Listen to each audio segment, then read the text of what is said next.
After 20 minutes passed, I called him and he answered. I asked him where he was and the response was, "Security caught me and took your spare keys off me." He sounded like he was crying when I got outside to where he was. The guy was crying. Still wearing my black crop jacket and holding the black railings of the gate. I met this guy on Hinge and I was talking to him for a while. Maybe about 3 weeks to a month, when we finally decided to have a first date. The new Black Panther movie had just come out and he asked if I wanted to go see it. I said no because I had some work to catch up on, but it was really because I wasn't bothered. Instead of the date, we settled for a FaceTime call and rescheduled for 2 days after that. So the day of the rescheduled date came and I told him to come over to watch a movie and just chill, and that's what happened. He was great and my type on paper. I even told my friends all about him. It was so great that I invited him over another time to chill, but this time he decided he wanted to get high. Now, I had no problem with it, but I told him to do it outside. Before we left the door, he kissed me and his breath was hot.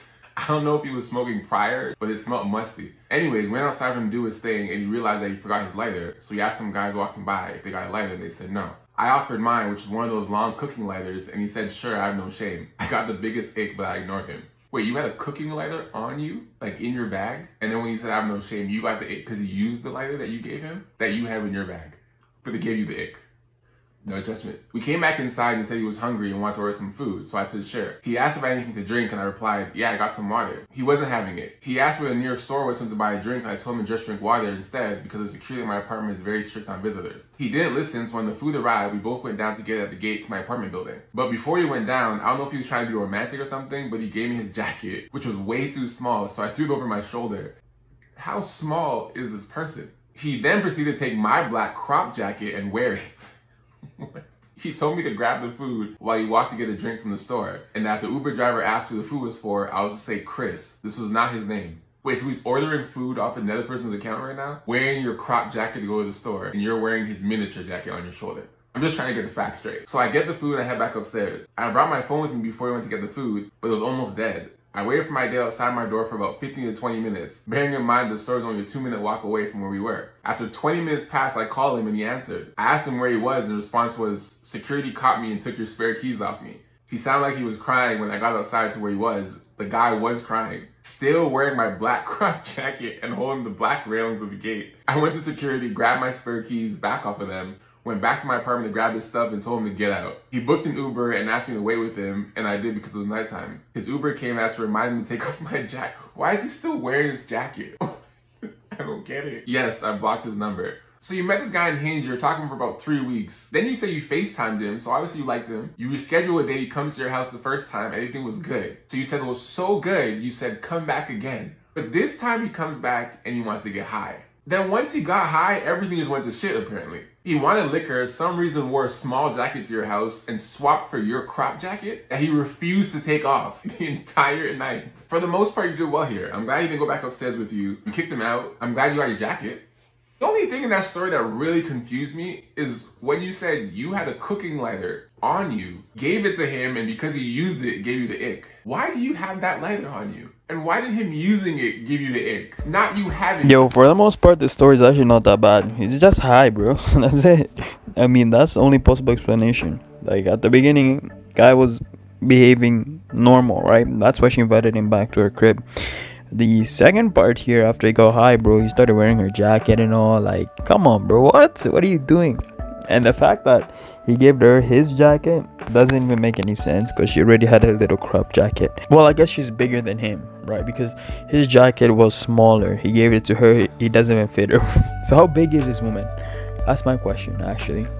But yeah, my guy got balls, bro. He gonna wear a girl's jacket and actually go to the store.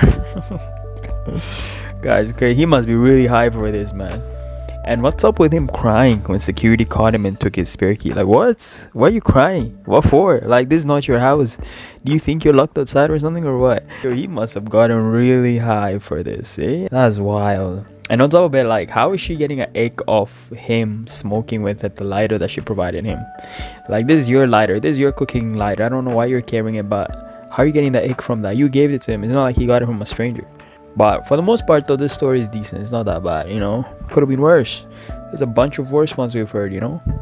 It's so funny because my dad from day one was like, there's something suspicious about this guy. Like, why is he in his mid to late 30s, still single, but calls himself a dating expert, calls himself a dating coach? Like, that's so weird. My dad kept saying that from day one. I was like, no, Dad, he just hasn't met the right girl yet. My dad was right. My dad was right. Well, obviously your dad's gonna be right. He's a man after all. He knows how men operate, bro. He has a brain of a man. So obviously he's gonna expose our secrets to you. You know what I mean? If he's like faking it, if he's insincere, like he's pretending to, want something serious with you while he doesn't, like your dad's gonna nail it down. He's gonna figure it out. That's why it's so important though to bring your partners to your parents and introduce them, especially to your father, because your father needs to look that man in the eye while he's shaking his hand, and he'll figure him out right there on the spot if this is the man for you or if he's just there for fun and games. You know what I'm saying, right? So for a lot of women out there who are keeping their partners hidden away from their dad, you're doing yourself a disservice. Your dad can help you, bro. That's what he's there for, bro. You know what I mean? He can give you that different perspective. I'm looking around, I'm like, why the hell everybody looking at me and smiling? Not just smiling, soft smiles. I look it up, and this one pops up. Top 10 best gay bar. We gotta get out here as as possible before the sun goes down. I promise you, I see 6'4" grown man looking at me and soft smiling. So I'm saying they gotta be either the friendliest people I've ever seen in my life. I know this ain't the South. We in DC. Our first honeymoon destination is a gay bar.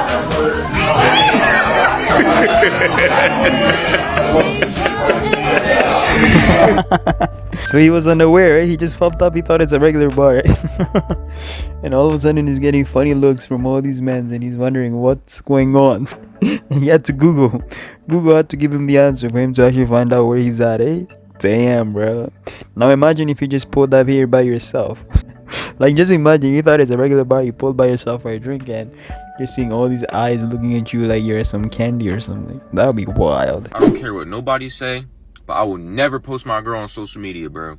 No, it's not because I'm cheating, and no, it's not because I'm just trying to hide her. It's none of those reasons. Y'all don't realize every time y'all post y'all relationship, that's always the start of the downfall, bro. Look at Travis Hunter, bro.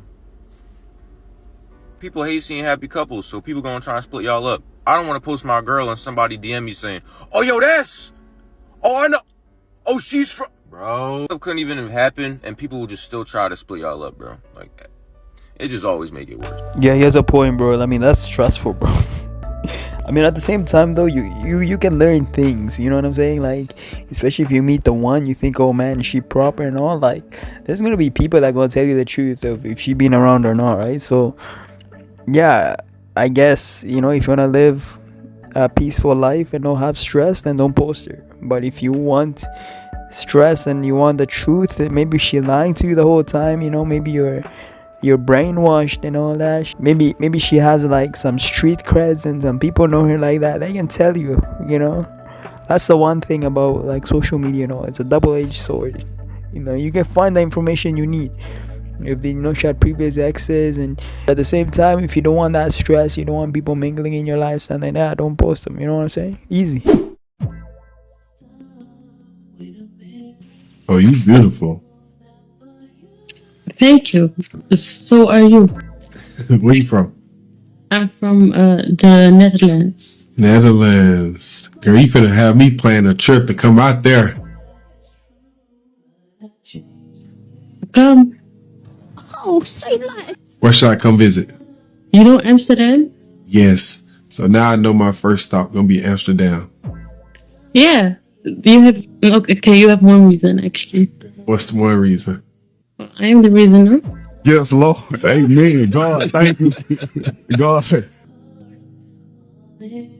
Bless the hand that prepared this meal. We about to say our grace. Again, very beautiful. I like smiles. Like, Do you like my smile? I do, yes. Let me see your teeth on your smile.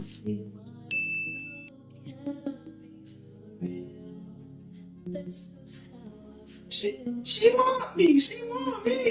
When I come out there, I need you to show me around. I need you to show me what you would do. So you gonna be my tour guide.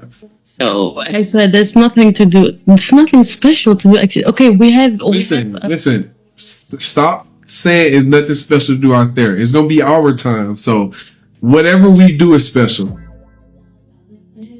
My question to you is, what would you do to me if I was to come to you, though? You want me to be honest, or you want me to get the content creation answer? I want you to be you. Tell me what you'll do to me. That boy is good. Oh my God, it's embarrassing. I don't know what to say. Like, we gotta be vibe. Like, we gotta be vibe for me to do anything. Like, I don't just suck dick. I suck dick like I'm making love with the dick. I have got to get my dick sucked. I love to get head for fun, and I haven't had sex in a long time. I haven't done anything in a long time. I haven't kissed nobody in like, it's been a year. So I don't even know about that part, but I will make sure we have a great time. I could show you, I could make you some food. I could, Okay, I like it. I like it so far. I'm trying to see if like we can make this happen though. I mean, I'm not even gonna lie. I'm scared right now. I'm nervous. I can't even look at the screen right now because, I mean, I don't know what to say. What the fuck? He needs to be nerfed, bro. He needs to be nerfed. My energy is a little bit with you is a little bit weird because I'm just nervous with you because you're just very yeah. So I feel the same way with you, but I don't get nervous. Sorry, are you two a couple? Yeah. Would you mind telling us the story of how you first met? Oh, how we first met? Yeah. You can tell it. Mutual friends. They were talking and they were like, "Oh, what's going on in your love life?" And I'm like, "I'm single, like, you know the deal." And they were like, "Well, we're gonna hook you up with somebody." And I'm like, "We're gonna hook you up with somebody." And I was like, I don't believe it. Like, I'm really picky, whatever. And they told me to DM her, so I DM'd her. And she left me on red like 2 or 3 times, and I was like, "Yo, I'm not, like, this isn't me. This is not how I get down."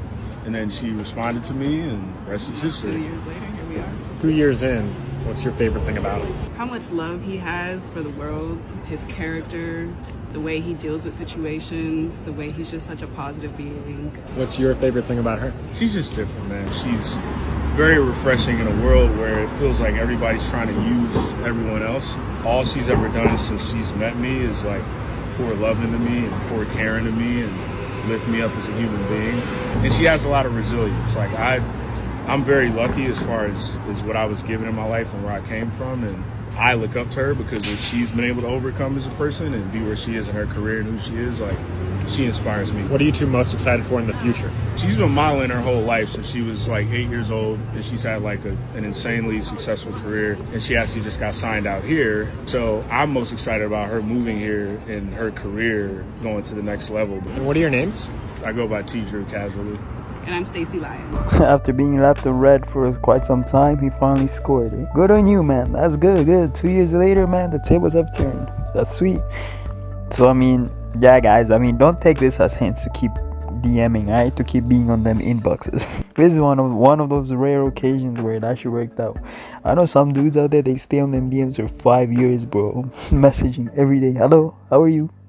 Hello, baby. Hello, sugar. Hello. That ain't gonna take you nowhere, alright?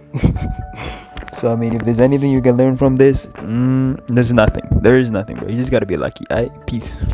Yo, anyways, that's the video, guys. Leave a like, comment, subscribe. Let me know what y'all thought. Comment about that very first story. That dude, bro, why was he crying like that? Why was he wearing her jacket? You know, when he was kicked out by security and they took that girl's spare key from him and all that. How come he was out there crying? Anyways, yeah, let me know what y'all thought about that, and I might catch you in the next one. Peace.